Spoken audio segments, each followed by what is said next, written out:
નમસ્કાર, મંતવ્ય ન્યૂઝમાં આપનું સ્વાગત છે। મેટ્રો એટ 10 સાથે હું છું હિનલ। સમાચારની શરૂઆત કરીએ। મહત્વના સમાચાર છે। આવતીકાલે રાજ્યમાં જ મોકડ્રીલ થવાની હતી। મોકડ્રીલને મોકૂફ કરાઈ છે।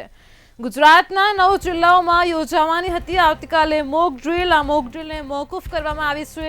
હવે મોકડ્રીલની નવી તારીખની જાહેરાત થશે। રાજસ્થાનમાં પણ યોજાનાર મોકડ્રીલને મોકૂફ કરાઈ છે। સિવિલ ડિફેન્સની મોકડ્રીલને મોકૂફ કરવામાં આવી છે। ઓપરેશન શિલ્ડ માટેની નવી તારીખ હવે જાહેર થશે। તો રાજ્યમાં આવતીકાલે થનારી મોકડ્રીલને મોકૂફ કરવામાં આવી છે। ગુજરાતના 9 જિલ્લાઓમાં યોજાવાની હતી આ મોકડ્રીલ। ગુજરાત સરકાર દ્વારા જાહેરાત કરાઈ છે। આવતીકાલે જે મોકડ્રીલ યોજાવાની હતી તેને મોકૂફ કરવામાં આવી છે। રાજસ્થાનમાં પણ યોજાનાર મોકડ્રીલને મોકૂફ કરાઈ છે। ઓપરેશન શિલ્ડ માટેની હવે નવી તારીખ જાહેર થશે।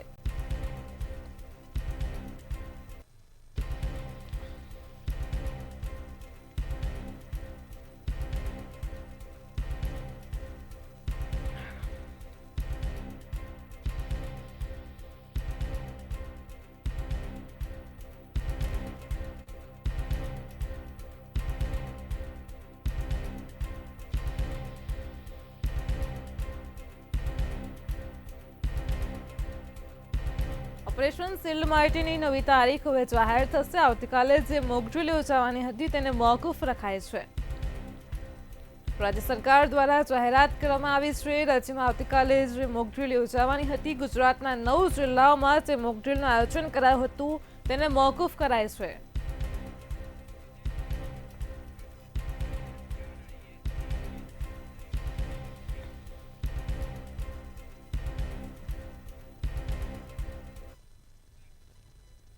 ગાંધીનગરથી મહત્વના સમાચાર મળી રહ્યા છે। રાજ્યના 4 આઈએએસની કેન્દ્રમાં પ્રતિનિયુક્તિ થઈ છે। સમાચાર છે રાજ્ય સરકારના 4 આઈએએસની કેન્દ્રમાં પ્રતિનિયુક્તિ થઈ છે। પંચાયત ગ્રામીણ સચિવ મનીષા ચંદ્રાની પ્રતિનિયુક્તિ થઈ છે। મહત્વના સમાચાર છે ગાંધીનગરથી સંયુક્ત સચિવ તરીકે મનીષા ચંદ્રાને નિમણૂક આપી છે। નાણાં મંત્રાલયના સચિવ કે નિરાલા પણ પ્રતિનિયુક્ત થયા છે। ગાંધીનગરથી મહત્વના સમાચાર માહિતી અને પ્રસારણ વિભાગમાં સંયુક્ત સચિવ બન્યા છે। આ મુદ્દે આપણી સાથે સંવાદદાતા ઉજ્જવલ વ્યાસ ફોનલાઈન પર જોડાઈ ગયા છે। જે ઉજ્જવલ, સમાચાર છે રાજ્ય સરકારના 4 આઈએએસને કેન્દ્રમાં પ્રતિનિયુક્તિ મળી છે, શું કહેશો? જી બિલકુલ, ગુજરાત સરકારના 4 જે સચિવ કક્ષાના અધિકારીઓ હતા, આઈએએસ અધિકારીઓ હતા, તેમને કેન્દ્રમાં પ્રતિનિયુક્તિ ઉપર નિમણૂક આપવામાં આવી છે। ભારત સરકારના કેબિનેટે આ બાબતની મંજૂરી આપી દેવામાં આવી છે। ખાસ કરીને જો જોવા જઈએ તો પંચાયત ગ્રામ ગૃહ નિર્માણ વિભાગના સચિવ તરીકેની સેવાઓ આપનાર મનીષા ચંદ્રાની નિમણૂક ડિફેન્સ એટલે કે સંરક્ષણ ઉત્પાદનના સચિવ તરીકેની નિમણૂક આપવામાં આવી છે। જ્યારે કે નિરાલા કે જે નાણાં વિભાગના સચિવ હતા ગુજરાત સરકારની અંદર, તેમને માહિતી પ્રસારણ વિભાગના સંયુક્ત સચિવ તરીકેની એક નિમણૂક આપવામાં આવી છે। આ રીતે જો જોવા જઈએ તો મનીષા ચંદ્રા અને કે નિરાલા બંને પણ આઈએએસ દંપતી છે અને આ બંને દંપતીને કેન્દ્ર સરકારમાં પ્રતિનિયુક્તિ ઉપર આદેશ કરવામાં આવે છે, જેથી ટૂંક સમયમાં તે દિલ્હીનો ચાર્જ સંભાળશે। આ ઉપરાંત જો જોવા જઈએ તો પ્રવાસન વિભાગના એમડી એસ છાક-છુવાકની નિમણૂક પણ પ્રતિનિયુક્તિ ઉપર કરવામાં આવી છે। આ ઉપરાંત સુરપ્રીતસિંહની પણ પ્રતિનિયુક્તિ દિલ્હી સરકારની અંદર કરવામાં આવી છે। 5 વર્ષ સુધી આ આઈએએસ ગુજરાત સરકારના 4 આઈએએસ અધિકારીઓ પ્રતિનિયુક્તિ ઉપર ભારત સરકારમાં કામ કરશે અને પોતાની ફરજ અદા કરશે। જો તબક્કાવાર જો જોવા જઈએ તો ગુજરાત સરકારના વિકાસ સહાય એજન્સીના સીઈઓ તરીકે સુરપ્રીતસિંહની નિમણૂક આંકડા કાર્યક્રમ અમલીકરણ મંત્રાલયમાં સંયુક્ત સચિવ તરીકે કરવામાં આવી છે। જ્યારે પ્રવાસન વિભાગના એમડી છાક-છુવાકને સંયુક્ત સચિવ તરીકે છાક-છુવાકની રાષ્ટ્રીય માનવ અધિકાર આયોગમાં નિમણૂક આપવામાં આવી છે। આ છાક-છુવાકની નિમણૂક બહુ જ મહત્વની જગ્યા ઉપર કરવામાં આવી છે। ભારત સરકારના માહિતી અને પ્રસારણ વિભાગના સંયુક્ત સચિવ તરીકે કે નિરાલાને જવાબદારી સોંપી છે અને સંરક્ષણ ઉત્પાદન વિભાગના સંયુક્ત સચિવ તરીકે ગુજરાત સરકારના પંચાયત ગ્રામીણ ગૃહ નિર્માણના સચિવ મનીષા ચંદ્રાની નિમણૂક સરકાર તરફથી કરવામાં આવી છે। જી ઉજ્જવલ, સમગ્ર માહિતી બદલ આપનો આભાર। તો રાજ્યના 4 આઈએએસને કેન્દ્રમાં પ્રતિનિયુક્તિ મળી છે। પ્રવાસન વિભાગના એમડી એસ છાક-છુવાક પણ દિલ્હી ગયા છે।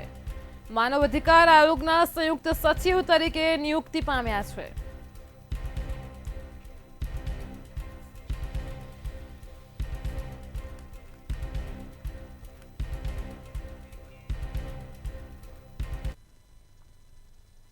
આપણે ત્યાં એક કહેવત છે કે લોભિયા હોય ત્યાં ધુતારા ભૂખે ન મરે, અને ત્યારે આ કહેવત શબ્દશઃ સાચી ઠરી છે. રાજકોટ શહેરમાં તબીબી ડિગ્રી મેળવી ચૂકેલા દંપતી 5 લાખ રૂપિયામાં 1 કિલો સોનું લેવા જતા છેતરાયા હોવાનું સામે આવ્યું છે. તેમજ સમાજમાં બદનામીના ડરે તેમજ છેતરાયાનો અહેસાસ થતા મહિલા તબીબે આત્મહત્યા પણ કરી લીધી હોવાનું ચર્ચાઈ રહ્યું છે. શું છે સમગ્ર મામલો, જોઈએ ખાસ રિપોર્ટમાં. રાજકોટમાં બાલાજી મલ્ટી સ્પેશિયાલિસ્ટ હોસ્પિટલમાં 27 વર્ષીય એન્જલ મોલિયા નામની મહિલા તબીબ દ્વારા એનેસ્થેટિક ડ્રગનો ઓવરડોઝ લઈ આપઘાતનો મામલો સામે આવ્યો હતો. ત્યારે ડ્રગનો ઓવરડોઝ લેવાના કારણે હોસ્પિટલમાં જ બેભાન થઈને આ મહિલા ઢળી પડી હતી. 4 દિવસની સારવાર દરમિયાન અંતે 24મી મે 2025ના રોજ એન્જલ મોલિયાનું મૃત્યુ થયું હોવાનું સામે આવ્યું હતું. આ બનાવ સંદર્ભે એ ડિવિઝન પોલીસ સ્ટેશન ખાતે બીએનએસની કલમ 194 પ્રમાણે અકસ્માતે મોત રજીસ્ટર કરવામાં આવ્યું હતું. તો બીજી તરફ હોસ્પિટલના ડિરેક્ટર અંકુર ચિણોજિયાએ શું કીધું છે, આવો સાંભળીએ. હોસ્પિટલ શરૂ થઈ ત્યારથી અમારી સાથે છે. અન્ય ઘણી બધી હોસ્પિટલમાંથી પણ એમને ઓફર આવતી હોય, તેમ છતાં પણ રાજી ખુશીથી જ અમારી સાથે એ હતા અને અમારા દરેક સ્ટાફ સાથે પણ એકદમ સમરસતાથી પડી ગયા. અને એના મધર ફાધર અને હસબન્ડના પણ છેલ્લા જે નિવેદન જે આપેલા છે એ પ્રમાણે પણ હોસ્પિટલ તરફથી તો એમને કોઈ પણ પ્રકારની ફરિયાદ નથી, હોસ્પિટલના સ્ટાફની કોઈ ફરિયાદ નથી. જ્યારે બીજી તરફ આત્મહત્યાના પ્રયાસના 6 દિવસ પૂર્વે તબીબ દંપતી સાથે સસ્તા સોનાની લાલચમાં છેતરપિંડી આચરવાની શરૂઆત કરી હોવાનું પણ સામે આવ્યું હતું. 29 વર્ષીય તબીબ ધવલ મોલિયા દ્વારા ગાંધીગ્રામ પોલીસ સ્ટેશન ખાતે રમેશ તેમજ 2 અજાણ્યા વ્યક્તિ વિરુદ્ધ ગુનો નોંધવામાં આવ્યો છે. એમને 19 તારીખે અરજી કરેલી, બંને ચોટીલા ગયેલા, ત્યાર પછી પોતે છેતરાય એવો આભાસ થતા ગાંધીગ્રામ પોલીસ ખાતે અરજી કરેલ અને તપાસ ચાલુ હતી. દરમિયાન આ કામના આરોપીઓની ઝડપી અને ફરિયાદ દાખલ કરીને આગળની કાર્યવાહી. ખાસ કરીને જે મહિલા તબીબે આપઘાત કર્યો છે તેની પાછળ આ પોતે છેતરાય હોવાનો અહેસાસ, પસ્તાવો એવું કોઈ કારણ છે કે એ પણ માની શકાય કે પોતે છેતરાય છે અને સમાજમાં આબરૂ જવાની બીકના કારણે પણ આ પણ પગલું ભર્યું હોઈ શકે. જ્યારે સમાજમાં બદનામીના ડરે તેમજ છેતરાયાનો અહેસાસ થતા મહિલા તબીબે આત્મહત્યા કરી લીધી હોવાનું ચર્ચાઈ રહ્યું છે. સમગ્ર મામલે તબીબ દંપતી સાથે છેતરપિંડી કરનારા વાંદરી ગેંગના 7 સભ્યો પૈકી 4 જેટલા સભ્યોને રાજકોટ પોલીસે ઝડપી પાડ્યા છે. તેમજ અન્ય 3 મહિલા આરોપીઓની શોધખોળ પણ શરૂ કરી છે. ધ્રુવ કુંડેલ, મંતવ્ય ન્યૂઝ, રાજકોટ. અમદાવાદ ક્રાઇમ બ્રાન્ચની સરાહનીય કામગીરી સામે આવી છે. અમદાવાદના નવરંગપુરામાં અપહરણિત બાળકીનો ભેદ ક્રાઇમ બ્રાન્ચે ઉકેલ્યો છે. અપહરણ પછીના 3 દિવસ સુધી સતત તપાસ કરી 7 ટીમો અને 70થી વધારે કર્મચારીઓની મહેનત આખરે સફળ થઈ છે. લો ગાર્ડન વિસ્તારમાંથી અપહરણ થયેલી બાળકી મળી આવી છે. અપહરણકર્તાઓએ બાળકીના વાળ કપાવી તેનો લુક બદલી નાખ્યો હતો, પરંતુ પોલીસે સૂચકતાઓના આધારે યુવતીને શોધી કાઢી હતી. પણ જ્યાંથી અપહરણ થયું ત્યાં સીસીટીવી બંધ હોવાથી પોલીસને મોટો પડકાર થયો હતો. ક્રાઇમ બ્રાન્ચે બાળકીને પરિવારને સોંપી છે, પણ એએમસીની બેદરકારીના સામે અનેક પ્રશ્નો ઊભા થયા છે.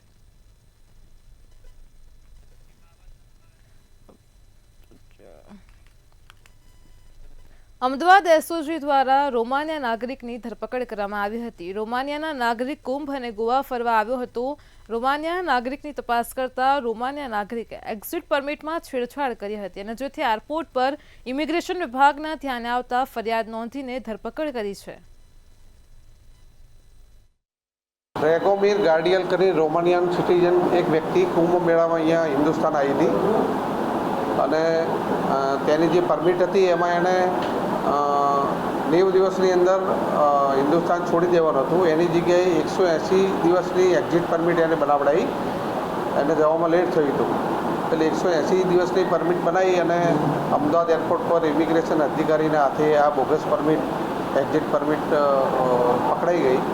એ આધારે એની વિરુદ્ધમાં ગુનો દાખલ કરવામાં આવ્યો છે અને એની તપાસ ચાલુ છે. સુરતમાં કમોસમી વરસાદના કારણે પાલિકાની કામગીરીની પોલ ખુલી છે. સચિન જીઆઈડીસી વિસ્તારમાં થોડો વરસાદ પડતા જ થોડા મહિના પહેલા બનાવેલો રોડ સંપૂર્ણપણે બેસી ગયો છે. લોકોને અવરજવર દરમિયાન ભારે હાલાકી ભોગવવી પડે છે. સંપૂર્ણ રસ્તા ઉપર ખાડાઓનું સામ્રાજ્ય જોવા મળે છે અને જે વાહન ચાલકો માટે જોખમ બન્યું છે. સ્થાનિક રહીશોએ પાલિકા તંત્ર સામે આક્રોશ વ્યક્ત કર્યો છે અને યોગ્ય ગુણવત્તાવાળો રસ્તો બનાવવાની ઉગ્ર માંગ કરી છે. 5 साल से रहता हूँ। रोड की ऐसी हालत हो गई है, नया रोड बना हुआ है और रोड की ऐसी हालत हो गई है, पता नहीं इसमें मटेरियल सही है नहीं है, समझ में नहीं आता है। मेरी आवाज़ अगर सरकार तक जाए तो कम से कम इस पर ध्यान दें। हाँ, जनता के बारे में सोचें। ना यहाँ स्कूल है, ना ही रोड है और ना ही पाइपलाइन पानी का है। मैं मांग करूँगा सरकार से कि पानी होने का भी व्यवस्था हो। पानी भी यहाँ अच्छा मिलता नहीं है। बहुत ही बुरा हाल है इस रोड का और 3-4 महीने ही हुए हैं ये रोड को बने हुए। यहाँ पे जगह जगह गड्ढे पड़ गए हैं, कई बार गाड़ी पलटी मार चुकी है और कई लोग इसमें गिर चुके हैं। आप देख लीजिए सामने से हालत। સુરતમાં સાયબર ફ્રોડ આચરનાર 2 આરોપીઓની ઉત્તરાણ પોલીસે ધરપકડ કરી છે. સસ્તા ભાવે સોનું આપવાની સ્કીમ બતાવીને લોકો સાથે લાખો રૂપિયાની છેતરપિંડી કરતા હતા. ફરિયાદીઓ પાસેથી આરોપીએ ₹9,50,000 ખંખેર્યા હતા. ફેસબુક પર આરોપીઓએ ફેક પેજ બનાવીને સસ્તા સોનાની લાલચ આપી હતી. નકલી અધિકારી બની આરોપીઓ છેતરપિંડી કરતા હતા. પોલીસે ભુજ કચ્છ ખાતેથી 2 આરોપીઓની ધરપકડ કરી છે. મેં સસ્તું સોનું લેવા માટે એમને પૈસા ઓનલાઈન ટ્રાન્સફર કર્યા હતા અને એમાં મારું ચીટિંગ થયેલું છે. આ બાબતે ઉત્તરાણ પોલીસ સ્ટેશનથી સાયબર ઇન્વેસ્ટિગેશન કરી અને આરોપીઓના ભૂતથી લોકેશન મેળવી ગુનો અનડિટેક હતો એ ગુનો ડિટેક્ટ કરી અને ભૂતથી અમન ઇબ્રાહિમ રાયમા, નવાબ હુસેન સોઢા એ બંને જે ભુજ ઝૂંપડપટ્ટીમાં રહે છે, ડ્રાઇવિંગનો ને એનો ધંધો કરે છે અને સાયબર ફ્રોડ કરીને 9.5 લાખ રૂપિયા ટ્રાન્સફર કરી લીધા હોય એને ત્યાંથી પકડી લાવી અને ધોરણસર કાર્યવાહી કરેલ છે. સુરતમાં યાર્ડના વેપારીઓ પર ફાયરિંગ થયા હોવાનું સામે આવ્યું છે. ગોળાદરા પોલીસે ગણતરીના જ કલાકોમાં ફાયરિંગ કરનાર આરોપી હરેશ ગજેરા, જે સોપારી ક્લિલિંગના આરોપી તરીકે અગાઉથી પ્રખ્યાત છે, તેને ઝડપી લીધો છે. આ કેસમાં આરોપીએ પોતાની પત્ની અને યાર્ડના વેપારી સંજય પડસાળાના આડા સંબંધ હોવાનો વહેમ રાખીને ફાયરિંગ કર્યું હતું. ફાયરિંગ સંજય પડસાળાની પીઠના ભાગે કરાયું હતું, જે બાદ તેને સારવાર માટે હોસ્પિટલ ખસેડ્યો હતો. પોલીસે આરોપીની ધરપકડ કરીને સમગ્ર મામલે વધુ તપાસ શરૂ કરી છે. હરેશને એના મિત્ર ભૂપતભાઈ ધડુકે એવું જણાવ્યું હતું કે એમના પત્ની સાથે જે ભોગ બનનાર છે એના કોઈક સંબંધો હોવાનું એને જાણવા મળ્યું છે. તેથી ભોગ બનનાર ઉપર એક્શન કંઈ પણ રીતના એના ઉપર કંઈક કરવા માંગતો હતો, એટલે એને ફાયરિંગ એને મારી નાખવા માટે એને સોપારી આપી હતી. આ સોપારી લઈ અને 25 લાખમાં એ લોકોએ બંને નક્કી કર્યું હતું. આસામના જળ સંસાધન મંત્રી પિયુષ હજારિકા સુરતના પ્રવાસે છે અને ત્યારે પહલગામ આતંકી હુમલામાં ભોગ બનેલા સ્વર્ગસ્થ શૈલેષભાઈ કળથિયાના પરિવારજનો સાથે મંત્રી પિયુષ હજારિકાએ મુલાકાત કરી હતી. આસામ સરકાર દ્વારા પહલગામ આતંકી હુમલાના પ્રત્યેક મૃતકના પરિવારને ₹5 લાખનો ચેક અર્પણ કર્યો હતો, તેમજ પરિવારજનોને આશ્વાસન આપીને સ્વર્ગસ્થ શૈલેષભાઈને શ્રદ્ધાંજલિ અર્પણ કરી છે. ज़ुक्का घड़ी में हम लोग हर फैमिली का साथ खड़ा होने के लिए असम सरकार ने निर्णय लिया था. असम सरकार का मुख्यमंत्री जी ने एक कंडोलेंस लेटर भेजा है और दुख का घड़ी में फैमिलियों का साथ खड़ा रहने के लिए, खड़ा होने के साथ साथ उन लोगों को कुछ सहायता के लिए 5 लाख रुपया देने का व्यवस्था भी किया. हम यहाँ में आके शैलेश जी का फैमिली को मिला, उनका बेटा को मिला, उनका वाइफ को मिला, उनका माँ पापा को मिला और असम सरकार का तरफ से श्रद्धांजलि देने के लिए कोशिश किया.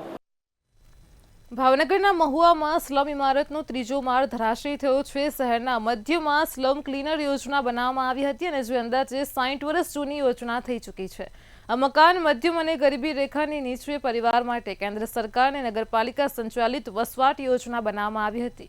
રિનોવેટ કરવા માટે રહીશો દ્વારા અનેકવાર આંદોલન પણ કર્યા અને લેખિત રજૂઆત પણ કરી, પરંતુ તંત્ર દ્વારા કોઈ પ્રકારનું ચોક્કસ નિવારણ અત્યાર સુધી લાવવામાં નથી આવ્યું.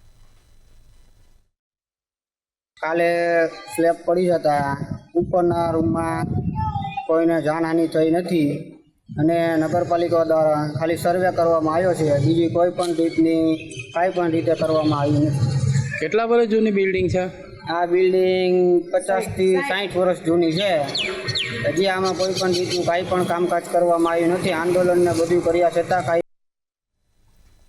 ગુજરાતની 8,326 ગ્રામ પંચાયતની ચૂંટણી માટે રણસિંગુ ફૂંકાઈ ચૂક્યું છે અને ત્યારે મુદ્દત પૂર્ણ થઈ ગઈ હોય અને લાંબા સમયથી પેન્ડિંગ રહેલી ગ્રામ પંચાયતની ચૂંટણીની તારીખોનું એલાન થયું છે. ગ્રામ પંચાયતની ચૂંટણી માટે 22મી જૂને મતદાન યોજાશે, 25મી જૂને મતગણતરી થશે, 2જી જૂને ચૂંટણી અંગેનું જાહેરનામું બહાર પડશે. 9 જૂન સુધી ઉમેદવારી પત્ર ભરી શકાશે, 10 જૂને ફોર્મની ચકાસણી કરાશે અને 11 જૂન સુધી ઉમેદવારી પત્ર પરત ખેંચી શકાશે. જ્યારે ગ્રામ પંચાયતની ચૂંટણીમાં કુલ 1,30,00,000 મતદારો પોતાના મતાધિકારનો ઉપયોગ કરશે.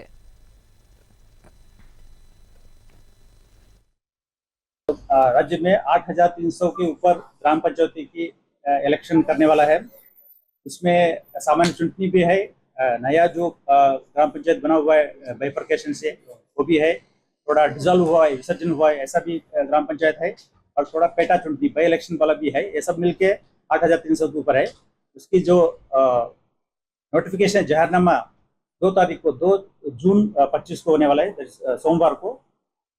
जो नॉमिनेशन फाइल करने के लिए जो तारीख है, पिछली तारीख वो सोमवार है 9/6/25 को. चकासनी के जो उम्मीदवार पत्र नॉमिनेशन की चकासनी जो है 10 तारीख को 10/6/25 को है.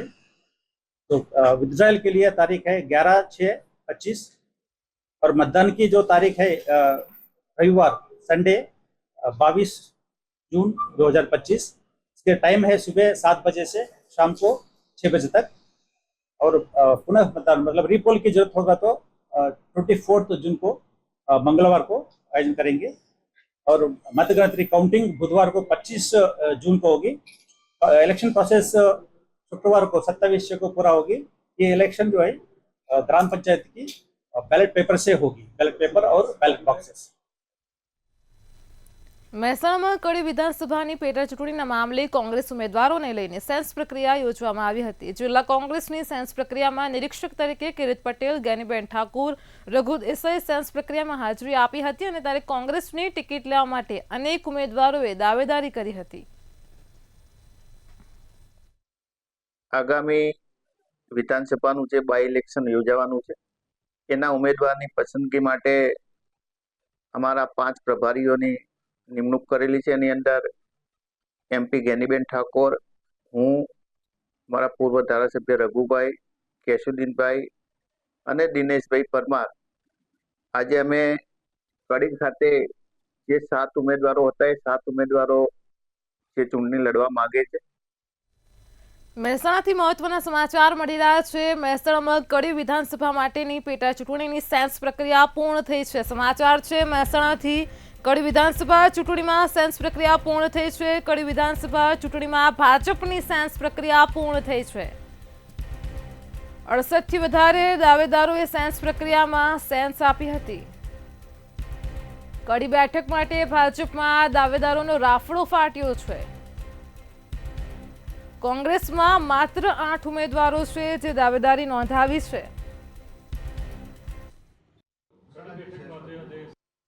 આજે ગુજરાત ભારતીય જનતા પાર્ટી દ્વારા કડી વિધાનસભાની પેટા ચૂંટણી માટે અમને નિરીક્ષક તરીકે અહીંયા મૂકવામાં આવ્યા. હું, મારી સાથે કૌશલ્યા કુંવરબા અને કનુભાઈ દેસાઈ એટલે 3 જણને અહીંયા નિરીક્ષક તરીકે મૂક્યા છે. આજે બપોરથી અહીંયા કડી વિધાનસભા માટે અમારા ભારતીય જનતા પાર્ટીના કાર્યકર્તાઓ જે વિધાનસભાની ચૂંટણી લડવા માટે ઈચ્છુક હતા એ બધાને અહીંયા વ્યક્તિગત વારાફરતી બધાને સાંભળ્યા છે. અને તમામ કાર્યકર્તાઓને સાંભળ્યાના અંતે એક વાત તમને કહું તો અમારી ભારતીય જનતા પાર્ટીની પરંપરા રહી છે કે ઉમેદવારો ઘણા બધા આવ્યા છે, બધાએ ઈચ્છા વ્યક્ત કરી છે, ઉમેદવારી નોંધાવી છે, પણ બધાનો છેલ્લે એક જ અવાજ હતો કે ભાઈ અમે ઉમેદવારી નોંધાવી છે પણ ભારતીય જનતા પાર્ટીનું નેતૃત્વ જે નામ નક્કી કરશે એમાં અમે બધા સંમત છીએ. આવી પરંપરા અમારી ભારતીય જનતા પાર્ટીની પરંપરા છે. એટલે મને પણ આજે આનંદ એ વાતનો છે. જૂનાગઢમાં વિસાવદરની વિધાનસભાની પેટા ચૂંટણી માટે આજે ભાજપની સાંસ પ્રક્રિયા યોજાઈ હતી। વિસાવદરના બંને પૂર્વ ધારાસભ્યોએ દાવેદારી નોંધાવી હતી, ત્યારે પૂર્વ જિલ્લા ભાજપ પ્રમુખ કિરીટ પટેલનું નામ પણ ચર્ચામાં આવ્યું છે।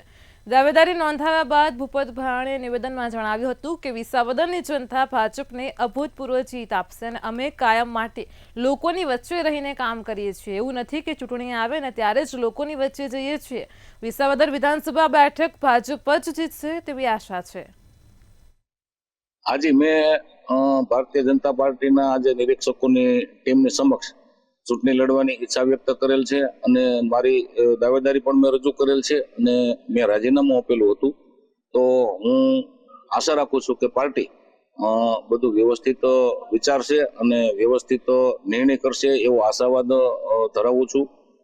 સાથે સાથે એક બીજી પણ વાત કરું છું કે પાર્ટી કદાચ મારા સિવાયના કોઈ અન્ય ઉમેદવારને સિનિયર આગેવાનને ટિકિટ આપશે તો એને ખંભે બેસાડી અને જીતાડવાની પણ મારી તૈયારી છે। કેમ કે અમે ભારતીય જનતા પાર્ટીના તમામ કાર્યકર્તાઓ અમારે એવું નથી ચૂંટણી આવીને અમે ચાલુ કરીએ કરવા સાથે અમારું ઓલરેડી વર્ષોથી બધા કાર્યકરો છેવાડાના માણસો અમે પૂછીએ છીએ અને કામ કરતા એવા છે। અમારે એવું નહીં કે ચૂંટણીમાં તૈયારી કરવી, અમારી ઓલરેડી પહેલાથી જ અમારા કાર્યકર્તાઓ લાગેલા છે કામ અને 100% આ સીટ ભારતીય જનતા પાર્ટી જીતી નાખશે। અમદાવાદના ચંદોળા તળાવ વિસ્તારમાં આજે ફરીથી તંત્ર દ્વારા કાર્યવાહી કરાઈ છે। ગેરકાયદે દબાણો સામે ઓપરેશન ડિમોલિશન ચાલુ થયું હતું અને તે પોલીસના ચુસ્ત બંદોબસ્તની વચ્ચે 6 જેટલા ગેરકાયદે ધાર્મિક સ્થળો ઉપર આજે બુલડોઝર ફરી વળ્યું છે। ચોકીદાર બવાની ગેરકાયદે દરગાહ, નાના ચંદોળાની ગરીબ નવાઝ મસ્જિદ અને પાપા મિયાની શાહી દરગાહ પણ તોડી પાડવામાં આવી છે। સાથે જ ઈશનપુર રોડ પર આવેલા હનુમાન મંદિર અને દશામાનું મંદિર પર તંત્રના હથોડા પડ્યા છે। આ અગાઉ પણ 34 જેટલા ગેરકાયદે ધાર્મિક દબાણો તોડી પાડવામાં આવ્યા હતા અને તંત્રનું કહેવું છે કે તમામ કાર્યવાહી હાઈકોર્ટના માર્ગદર્શન મુજબ ચાલે છે। ચંડોળા તળાવની અંદર જે ડિમોલેશનની કામગીરી હાથ ધરવામાં આવી તેની અંદર ઘણા બધા ધાર્મિક સ્થળો છે તે પણ તોડવામાં આવી રહ્યા છે અને ખાસ કરીને જે ચંડોળા તળાવની અંદર મોટી જે ગેરકાયદેસર બાંધકામો જે કરવામાં આવેલા તેની પર પણ ડિમોલેશનની કાર્યવાહી ધરવામાં આવી। સાથે જ બંને સમાજના લોકોને સમજાવીને પણ જે ધાર્મિક સ્થાનો જે છે જે ગેરકાયદેસર રીતે જે કુદરતી સંસાધન ઉપર જે બાંધવામાં આવેલા હતા તેને પણ તોડવાની કામગીરી છે તે કોર્પોરેશન દ્વારા હાથ ધરવામાં આવી છે। આ સાથે જ આ તમામ જે બાંધકામ છે તે તૂટ્યા બાદ તેનો જે કાટમાળ છે તે પણ અહીંથી હટાવી દેવામાં આવશે। સાથે જ કોઈ અનિચ્છનીય બનાવ ન બને તે માટે મોટી સંખ્યામાં જે પોલીસનો કાફલો તેમજ ક્રાઇમ બ્રાન્ચના જે અધિકારીઓ છે તે ઘટના સ્થળે છે। સાથે ડ્રોનથી પણ જે સુપરવિઝન છે તે આ કામગીરીનું કરવામાં આવે છે। કોઈ અનિચ્છનીય બનાવ ન બને તે માટે લોકોને અહીંથી દૂર રહેવા માટે પણ જે વ્યવસ્થા છે ગોઠવવામાં આવે છે, કારણ કે કોઈ વ્યક્તિ અહીંયા ના આવે જેનાથી ઘર્ષણ થાય આ રીતની જે ઘટનાક્રમ જે છે તે ના સર્જાય તેની જે એક તકેદારી પણ રાખવામાં આવી રહી છે। સાથે જ ચંડોળા તળાવની અંદર જે તમામ જે ડિમોલેશન છે તેની કાર્યવાહી હવે પૂર્ણ થઈ ચૂકી છે અને આગામી દિવસોની અંદર આ જે ડેબ્રિજ જે છે તે હટાવવાની કામગીરી પણ કોર્પોરેશન દ્વારા પૂરી કરી દેવામાં આવશે અને સાથે જ એક પ્રોટેક્શન વોલ બનાવ્યા બાદ તળાવના બ્યુટિફિકેશનની કામગીરી પણ આગામી વર્ષોમાં શરૂ કરી દેવામાં આવશે। કેમેરામેન કેતન શ્રીમાળી સાથે મીર દુધરેજિયા, મંતવ્ય ન્યૂઝ, અમદાવાદ। વડોદરા એસઓજીએ વિશેષ કાર્યવાહી કરીને હાઇબ્રિડ ગાંજાની મોટી રકમ ઝડપી પાડી છે। પોલીસે મોપેડમાંથી અંદાજે 15 લાખ રૂપિયાનો હાઇબ્રિડ ગાંજો જપ્ત કર્યો છે અને આ કેસમાં 2 આરોપીઓની ધરપકડ કરી છે। આ કાર્યવાહી દરમિયાન આદિલ અબ્દુલ પટેલ નામના શખ્સને વોન્ટેડ જાહેર કરાયો છે। પોલીસે એનડીપીએસ એક્ટ હેઠળ આગળની તપાસ શરૂ કરી છે।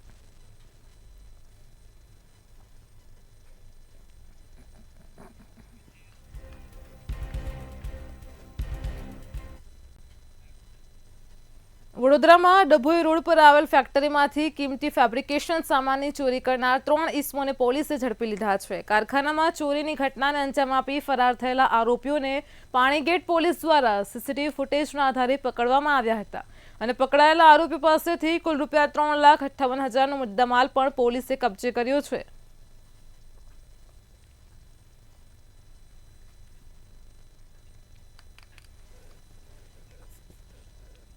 ગાંધીનગરમાં મંત્રી જગદીશ વિશ્વકર્મા દ્વારા સચિવાલયના પ્રોટોકોલ વિભાગની ઓફિસમાં સરપ્રાઇઝ ચેકિંગ કર્યું અને કચેરીની આકસ્મિક મુલાકાત લીધી હતી। અધિકારીઓ અને કર્મચારીઓ પાસેથી કામગીરીની વિગતો મેળવી છે, કામગીરીની સમીક્ષા પણ કરી હતી। અચાનક થયેલા ચેકિંગથી ઓફિસના સ્ટાફમાં અસમંજસની સ્થિતિ પણ સર્જાઈ હતી। આ સાથે જ મંત્રીએ ડિસિપ્લિન અને જવાબદારીના સંદેશ સાથે તંત્રમાં ચેતવણી આપતા સંકેત પણ આપ્યા છે.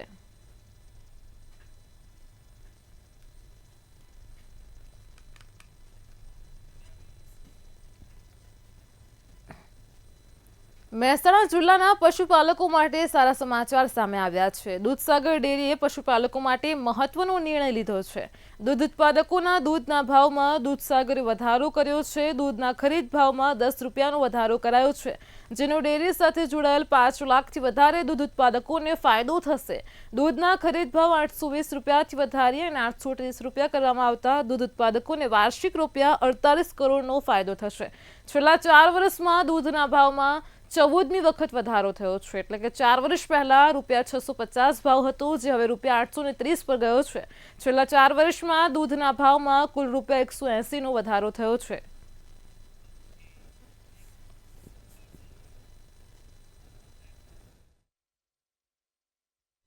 મેટ્રો 10માં હાલ આટલું જ. પડે પણ અપડેટ મેળવતા રહો માત્ર મંતવ્ય ન્યૂઝ પર. નમસ્કાર.